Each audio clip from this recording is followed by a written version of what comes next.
What do you do if your child has taken the wrong turn in life, gone astray?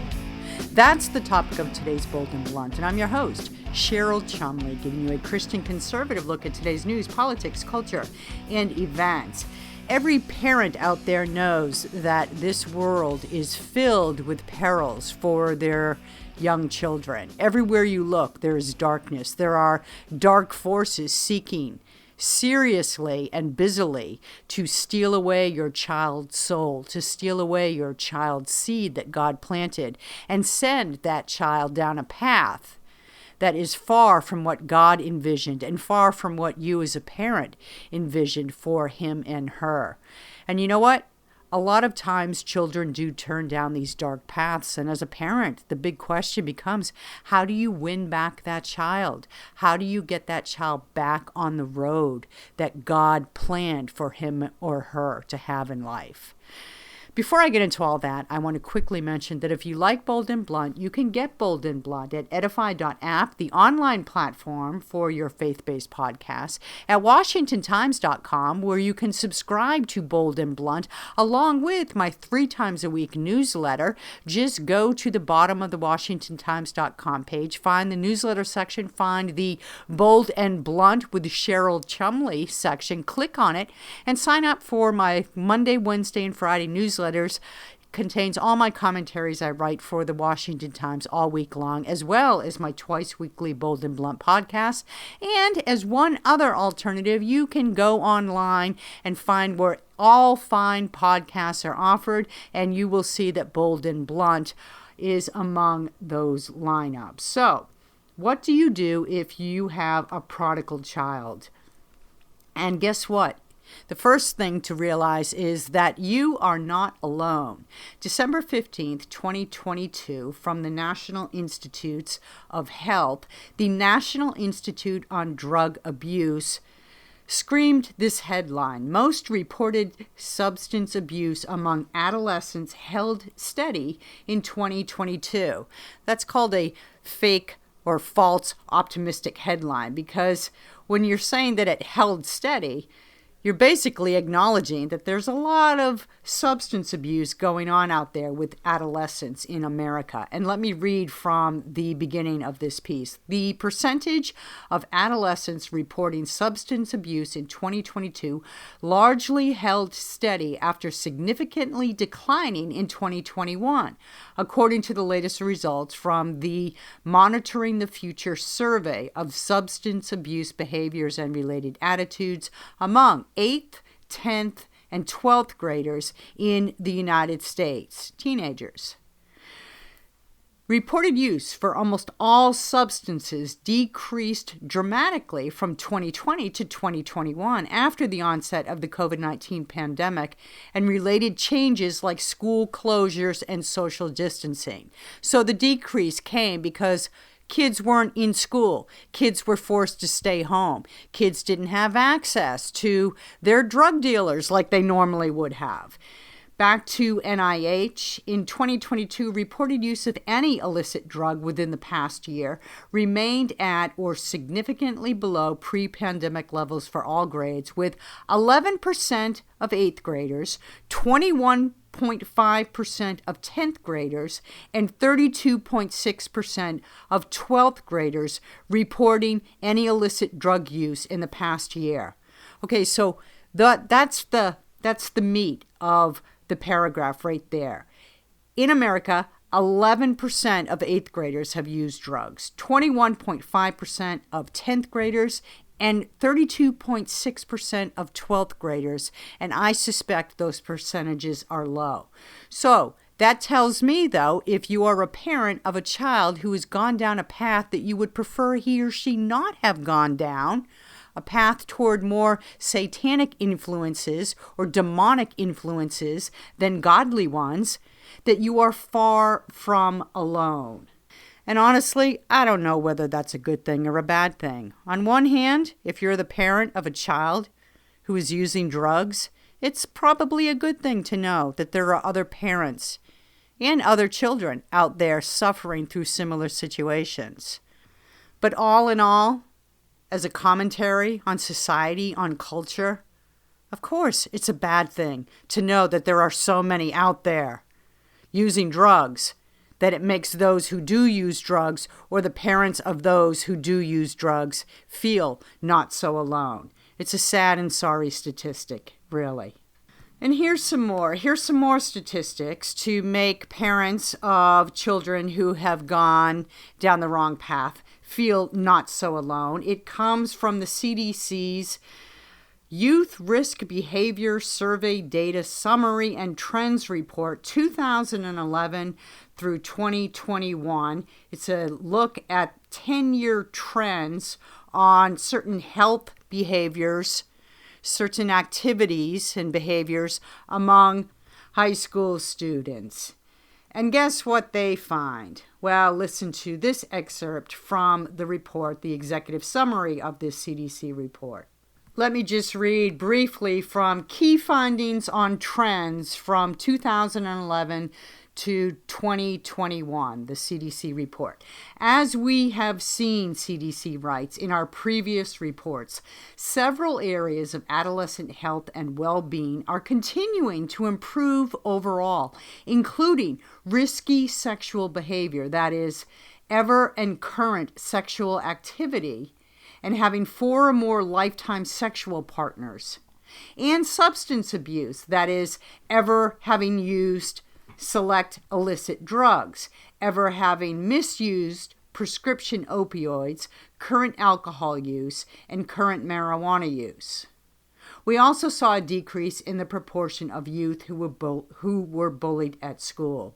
So the good news CDC finds is that those who report ever engaging in sexual activity or report who are currently engaging in sexual activity and that sexual activity has included 4 or more partners, that type of risky sexual behavior is lessening. It's growing better in terms of stats. Fewer adolescents are engaging in that risky behavior.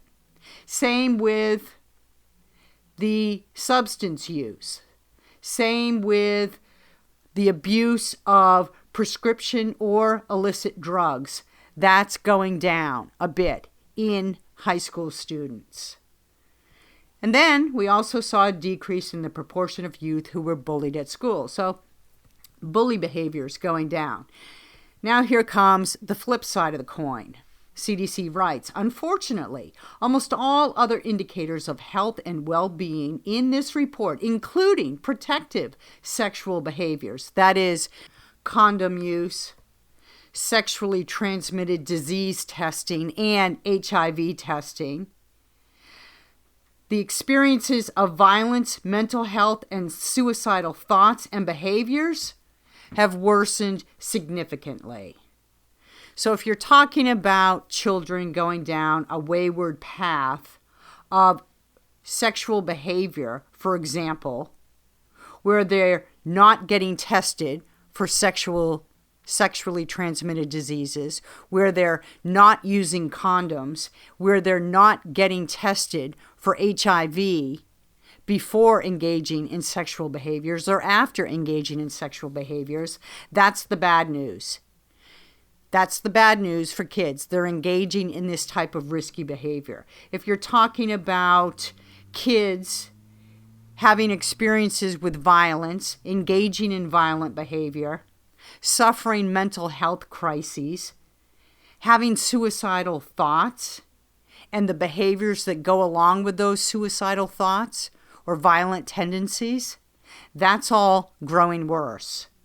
So kids in these particular areas are turning down wayward paths, turning away from godly behaviors, turning away from what parents would most wish for their children in terms of having successful, fruitful, productive, happy lives. Again, the message here, if you're a parent of a prodigal, you're not alone. It seems to be very widespread in America that parents are having difficulties with their children. And one need only look at the evening news on any given night to see those shocking videos of kids in high school beating up on kids on school buses, or kids in school starting fights on the playground, or kids in school being busted for drugs in the bathroom.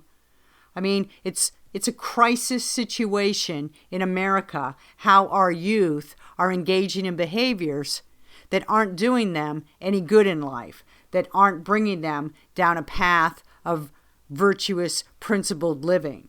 So you as a parent, first off, you look around and you see these perils and you hope, well, my kids aren't going to be raised that way. I'm going to raise them so they have the defense mechanisms in place to avoid these perils in life. And second off, you as a parent ultimately realize that you can't completely shelter your child from these perils. So in many instances, many parents out there right now have to go to plan B, how to bring your child back from these wayward paths that they're walking.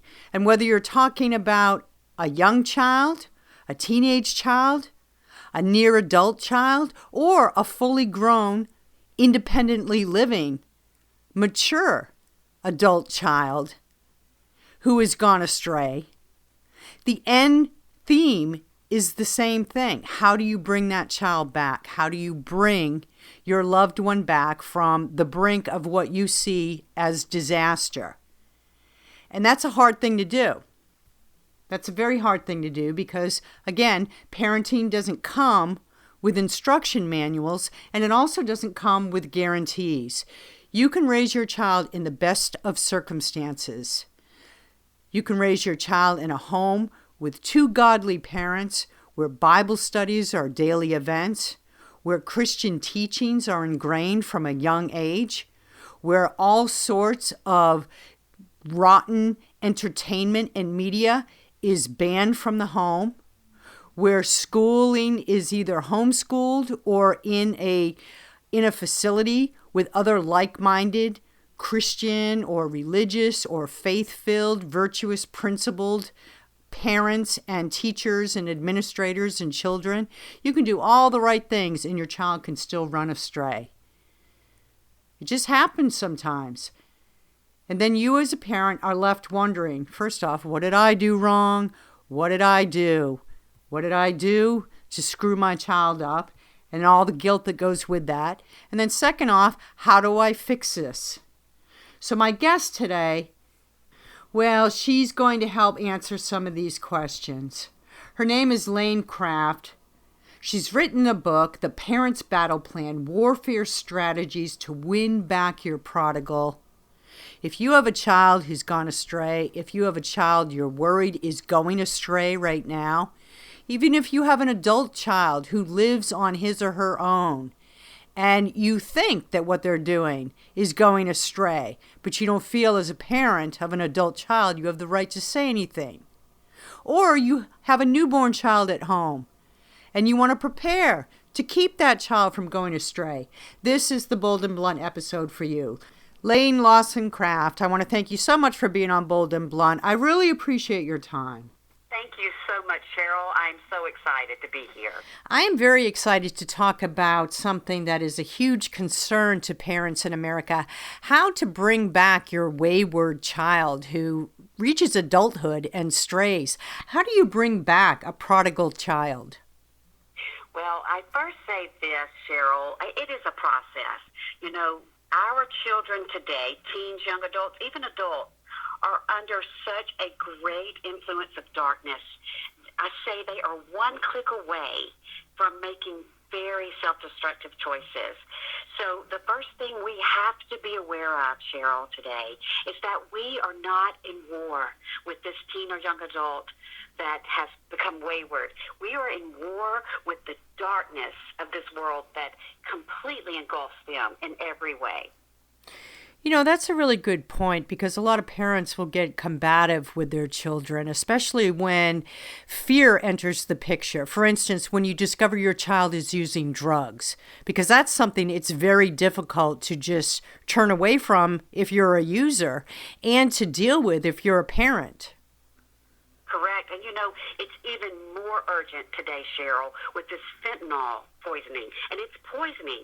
These are good kids, Cheryl. They're in pre-med or maybe just getting a degree in college. And someone says, hey, you've been studying hard. Here's something to help you sleep tonight. And this child does not realize it has a grain of fentanyl in it, and they never wake up again. This is an urgent message. Drugs are so available, alcohol, everything. And so, yes, it should bring great fear. Absolutely. Parents should be fearful, but we have the answer. And the second thing I would tell a parent today, this is a spiritual war. So we've got to implement some spiritual applications to win this battle. I'm glad you brought that up because you, as an expert on parenting prodigal children who wrote the book, The Parent's Battle Plan, Warfare Strategies to Win Back Your Prodigal, you look to God for solutions. And how do you, instead of just reading the Bible and praying, how do you get really pragmatic, determined with your prayers and with your spiritual fight for your children? Well, Cheryl, my 3 children, 2 got sucked up in this darkness. So as they found victory, as they were delivered and healed, I looked back in retrospect and I said, how did this happen? And things just started lining up. The biggest thing I can tell a parent today is if you're not praying for your child, then who is? So the first thing I would implement as one of the greatest weapons to win this victory is in this battle is to pray specific. And ask God to reveal your child's weaknesses. Ask God to reveal where you could come in and help guide them back home to the traditions and faith that you hoped they would have. Does it ever get too late, for instance, when your child moves out of the house and moves on with his or her life and is well into adulthood, does it ever get too late as a parent to look at your child and the mistakes that he or she is making as an adult and pray? Right. Cheryl, that's a great point. It's never too late. My message of hope to parents today is that in my eldest son's darkest hour, he was high on cocaine, going to the next bar, and an Uber driver picked him up, and it was a pastor from another country, and he asked to pray for Stephen. And when he started praying, the presence of God came into this car, and Uber driver just brought the presence of God. What I want to tell a parent, it is never too late. With God, one touch can change everything. So I hope that brings hope that parents can find today. It's funny because when you look back in America culture and society in the 50s, it just seems so young and innocent. The 60s was upheaval, right? And the 70s, the 70s was really some cultural rot. But, even in the 80s and 90s, it just seemed like there wasn't as much for children to get involved in that would damage their lives permanently. You mentioned fentanyl, but nowadays things that used to be unheard of for being publicly accepted, like pornography, that used to be kept in the closet. Now, girls in high school actually join pornography sites to sell their bodies openly. Yes, and they sexting. You hear about sexting. These young girls take pictures of themselves naked and send these, and these are forever pictures. So again, the urgency here that we are in battle, but we're in battle with the darkness, not our children, is that they're one click away from hooking up with the wrong person, from sending the wrong picture, or, Cheryl, even receiving, awful pictures, or getting a drug offer. It's incredible. So I say that technology today has really brought a new level of assault to our teens, young adults, and adults. What do you tell parents who themselves were raised in terrible circumstances? So as they grow into adulthood and have children of their own, they parent with that baggage still, and maybe they're not the best parents, or they learn on the job. So the parents they are at, say, when their children are age 2 changes from when they're, say, 16. What do you say to parents like that who feel guilty about raising kids that have strayed? Well, the good news is, Cheryl, in my personal life, I was at the pinnacle of what I thought God had purposed me to do. I was publishing a national magazine that was faith-based in every bookstore in America and Canada. They circulated this magazine, and at the same time, my own children were in horrific battles with the enemy of darkness. So I say, drop that shame and guilt. Listen, again, every day brings new mercy.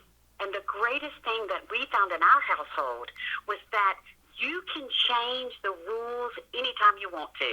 You are the parent. And if you see the way you were brought up isn't working and you're putting that in your household today, you have the authority and the okay to start again, to change things, because one change can change things for a lifetime. I find that fascinating what you just said about being the founder of a magazine that was based in spirituality, right? That you're okay, and so here you are, and you're selling that, and you're advocating that, and that's your public persona. And meanwhile, you have kids at home that aren't matching up to what you yourself in your magazine are saying as a spiritual message, and there must have been some sort of I don't know. I guess I'm just asking, what were your feelings between your public and private home life at that time? Yes, well, I've always been very transparent. So the battle in an intimate way, friends and people that knew me knew that there was a battle, and so that was okay. But what I think is very important today, it should show all of us that, our children have choices, and today there are so many evil choices for them that are right there, one click. So, I panicked, Cheryl. I cried out to God and said, what in the world? Why do they keep making these self-destructive choices that could take their destiny forever? And so that's what I did in this book, is I went back and I recognized where maybe I could have done better, but I could have never saved them, because they had the choices, and they had the base that they knew that God purposed them for something. It was just the darkness was so horrific that they, got sucked up. So the good news is they are delivered and healed, and I do believe when I recognized that this is so dark, it has to be enemy, then I began to war against it in the spirit, and began to pray, and began to see hope that they would one day, come back home. At what point, as a parent of a child who is going off the tracks, should you accept accountability or versus releasing yourself from guilt? Well, I think there is absolutely a place where we do have to assess ourselves as parents. I mean, we have to say, I had this saying for a long time on my refrigerator: you can say or do anything that you see me say or do.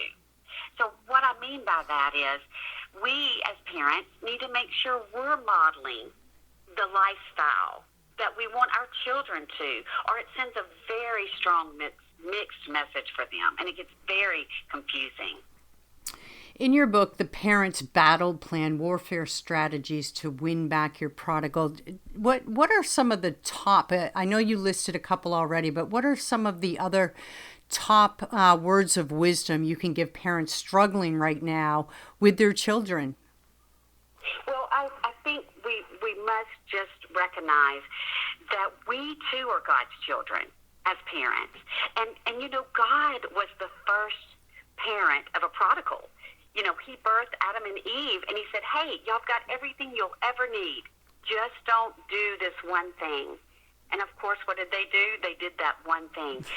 God knows the disappointments. You know, He knows when our children disappoint us and are disobedient. So remember that, and remember you're His child. So that's very important. And then I just really challenge parents to surrender their children and partner with God.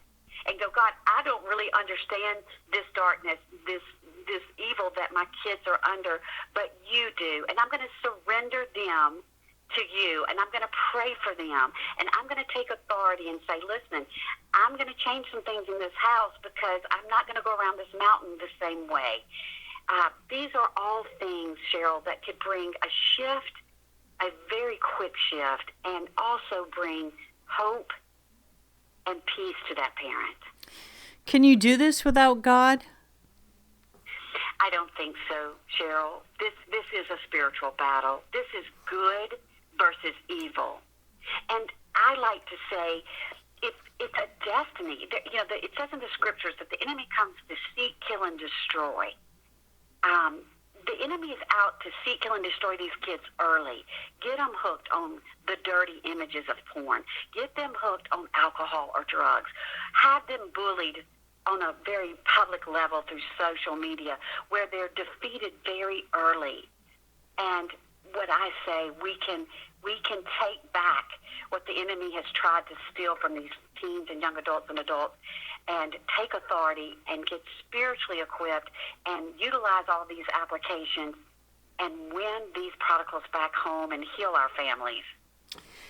Why can it be that some parents will raise their kids in a private school, maybe even a private school affiliated with their church from, grade 1 all the way through graduation, and other parents allow their children to go into the worst types of public schools where there's all kind of rot and decay that's just part of the culture there.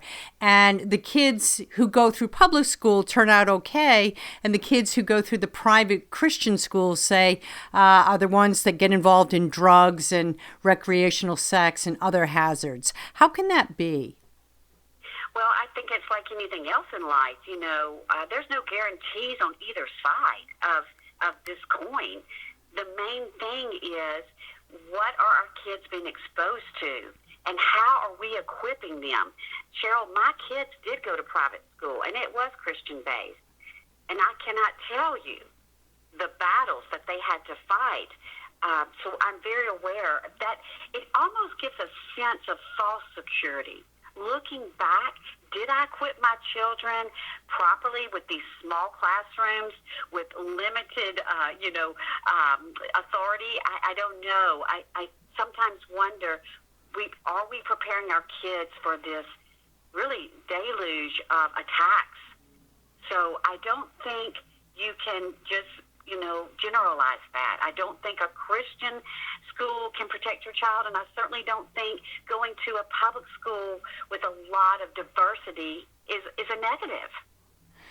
Just a couple of quick final questions. What do you think of the messaging that started really publicly under Hillary Clinton? It takes a village to raise a child. What's your response to that?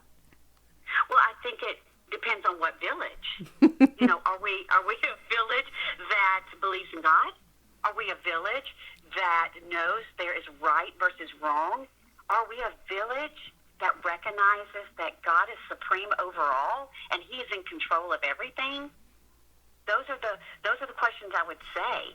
And yes, it does. I believe the enemy, Cheryl, is actually after the family. He's after the mom and dad and the children because he knows if he destroys the family, he destroys the anchor of which this country was built on and what the spiritual life is anchored in. Absolutely. And just one final question, Laine. In your research and as well as anecdotally, your opinion, who has a tougher time now, boys or girls? Wow. Well, recently there was a study about how girls are now beating each other up. That was unheard of when we were growing up. Yeah. I think the battle is genuinely as tough for each. It doesn't matter which gender. I think there's such a level of meanness and enticements to make these self-destructive choices. I don't think it identifies more for a male or a female, actually. Laine Craft, author of The Parent's Battle Plan, Warfare Strategies to Win Back Your Prodigal. I want to thank you so much for writing this and for being on Bold and Blunt. Thank you. Thank you, Cheryl. That is some good information for parents to have because, as any parent knows, it doesn't come with an instruction manual. And sometimes you feel as a parent you've made mistakes that can't be taken back, that can't be fixed. And you know what? After listening to Laine, and probably after reading her book, you get the idea that that's just not true. There's always hope. There's always power in prayer. I want to thank you for listening. I want to remind you, if you like Bold and Blunt, you can get Bold and Blunt at edify.app, the online platform for your faith-based podcasts at washingtontimes.com, or, of course, wherever fine podcasts are offered and available. If you are a subscriber to Bold and Blunt, thank you from the bottom of my heart. I'm really appreciative of your support. Tune in next time, and in the meanwhile, stay blunt, stay bold.